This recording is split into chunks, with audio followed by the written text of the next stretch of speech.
Scientists say people who inherited genes from Neanderthal ancestors may be more susceptible to a severe case of COVID-19. European study published yesterday links a higher risk of hospitalization and respiratory failure to a cluster of genes associated with the Neanderthals.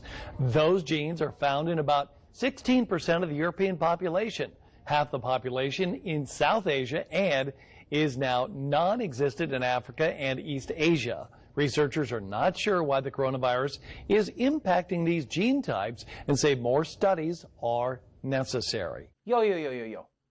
That is crazy. People with Neanderthal genes are more likely to be affected by coronavirus? Honestly, guys, this is kind of embarrassing. Because now, if you get COVID, it means your great ancestor probably smashed a caveman.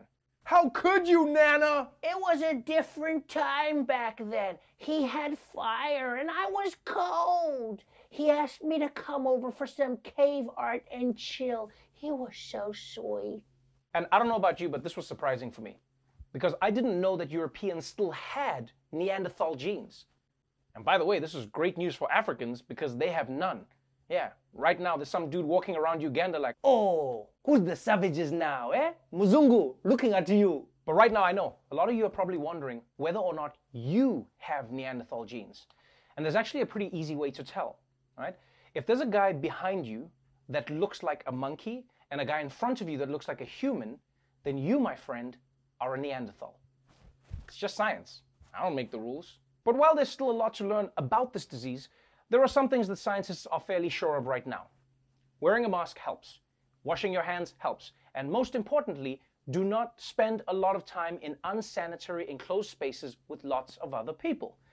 Unfortunately, there are still some people who really don't like listening to scientists. The White House has blocked a new order from the CDC to keep cruise ships docked until mid-February.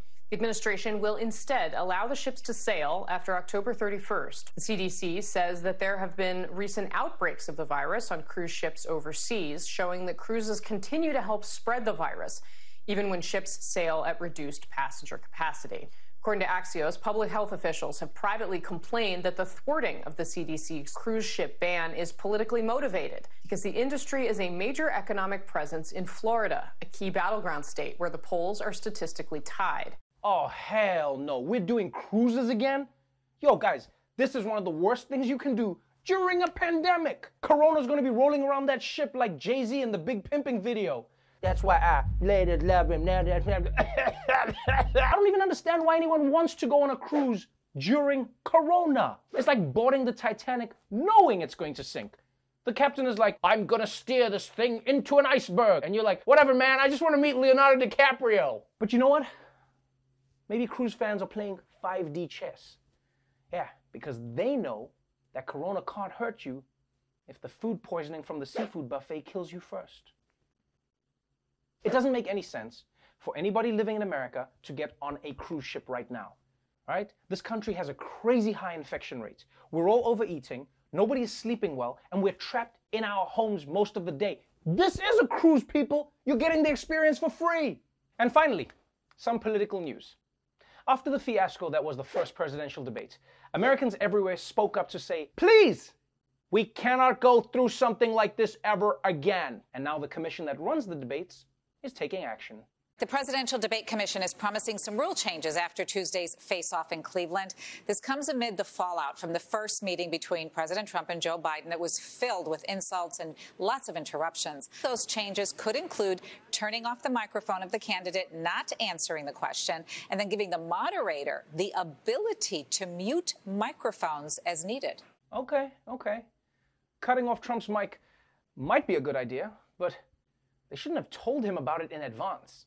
Because knowing Trump, now he's just going to bring his own mic and a portable speaker like those guys in the subway. This next question is for Joe Biden. Showtime, folks! It's showtime! Showtime!